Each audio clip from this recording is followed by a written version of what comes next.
So we have good news, and y'all will probably be happy to hear this. We have a new turbo, and this will be a much more legitimate and reliable setup than our last one.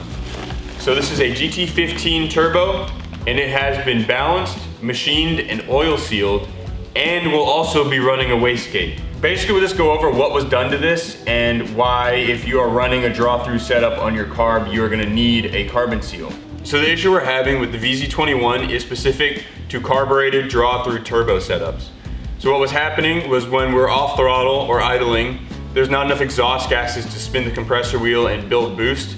So instead, we're actually drawing a vacuum. That on journal bearing turbos can draw oil through the bearings and into your intake, and then that's gonna be running through your engine and burning, and that's where we're having so much white smoke. And we didn't really know what was happening, so we turned down the oil pressure because we thought we had too much, and then, you know, we just blew the bearings from there.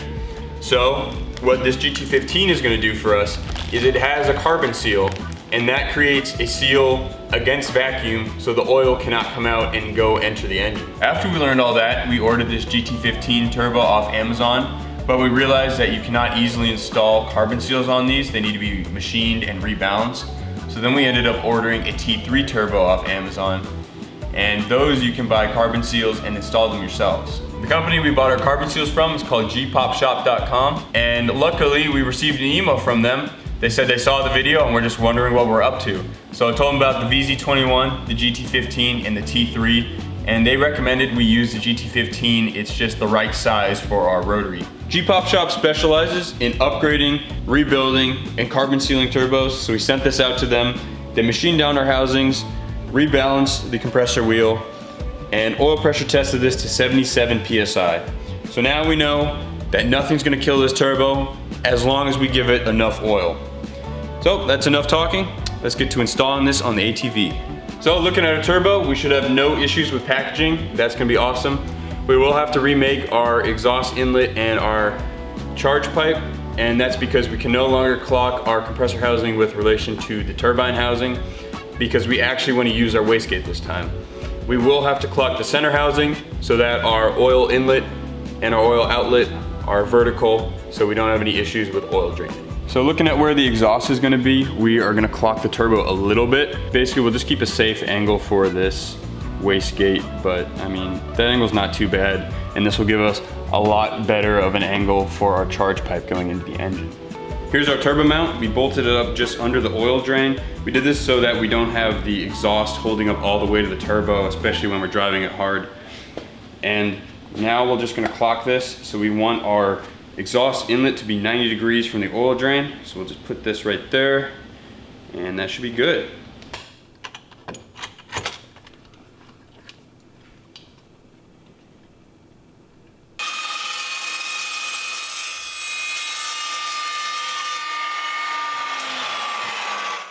Got the first part of our exhaust inlet done. We're just gonna do an S-bend and it'll meet up right to this pipe right here.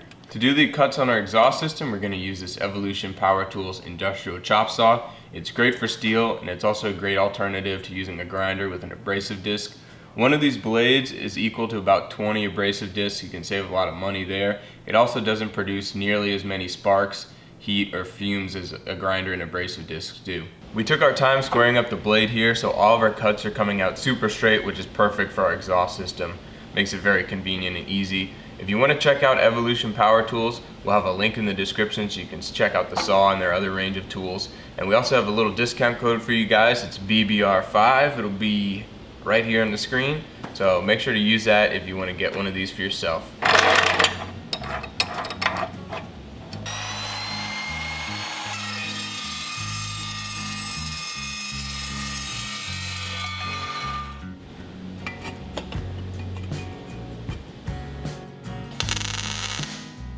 Off camera, we wrapped our exhaust and painted it. It looks a lot better. And the nice thing about exhaust wrap is you can't tell that we made the exhaust out of PVC pipe. I'm just kidding. Or am I?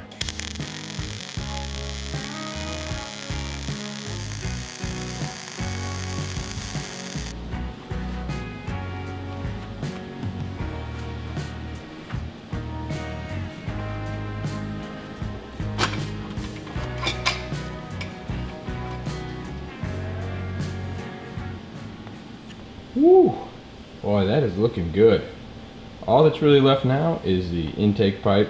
Slap the carb on and drain the oil, replace it, and we're good to go. And last but not least, the charge pipe. This is kind of the last piece of our puzzle here. The charge pipe. And we have the silicone boot. Connect those two together, that'll get some hose clamps. But it looks really nice. I think the packaging on this turbo is better than the VZ21 for sure. I would say everything on this turbo. Yeah, it looks a lot nicer. Everything is better. We also did put in an oil filter, Yes. so that should help keep some of that gunk out of the oil.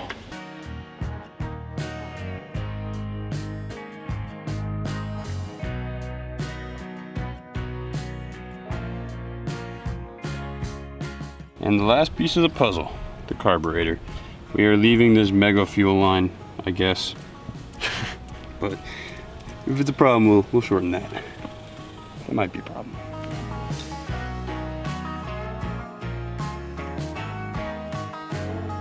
Well, it's a nice brisk 102. We haven't slept in 12 hours. So I need this to say, if something goes wrong, we'll have to fix it in another episode. But fingers crossed things go well.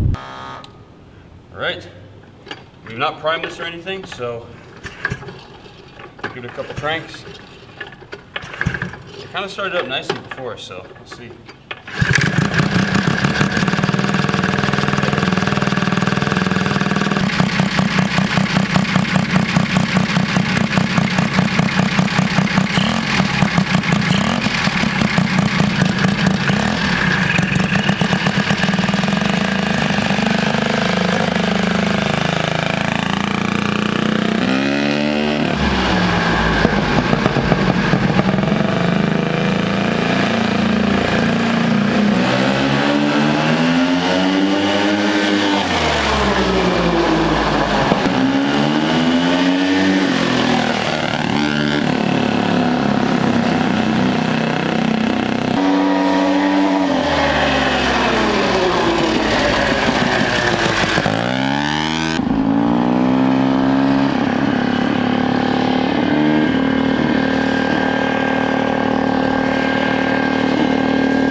Alright guys, so unfortunately that's going to be it for our driving today. The positives were, it definitely made more power. We didn't get any like numbers or top speeds or anything, but from what I felt, I was maybe at 3/4 throttle and it felt very similar to Florida over there. And it seemed to run out of room in this little stretch of road even faster than it did before. So that's awesome. It started right up. Like when we started it in front of the camera, that is how long it took to start. Immediately. So it's running really nicely, definitely making more power. The bigger turbo is a help. The one issue we're having is that, as y'all could see, there is some oil getting passed and into the engine, and we don't want to keep running our engine like that. That's going to gum up the engine, cause carbon buildup. So what we think the issue is that we're running too much oil pressure. We kind of threw this together really quickly. We were short on time, so we do not have an oil pressure sensor.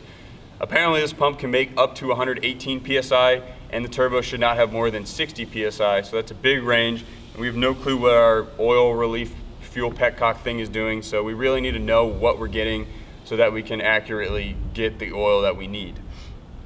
Other than that, you know, it performed really great. The turbo is awesome. I mean, it makes more power. You can tell right off the bat just like that. So big thanks to G-Pop Shop. We're definitely gonna get this oil dialed in so we can show you the actual benefits of having a carbon seal. Right now, we're probably just blowing past those seals. If you throw enough oil at anything, it's gonna bleed through.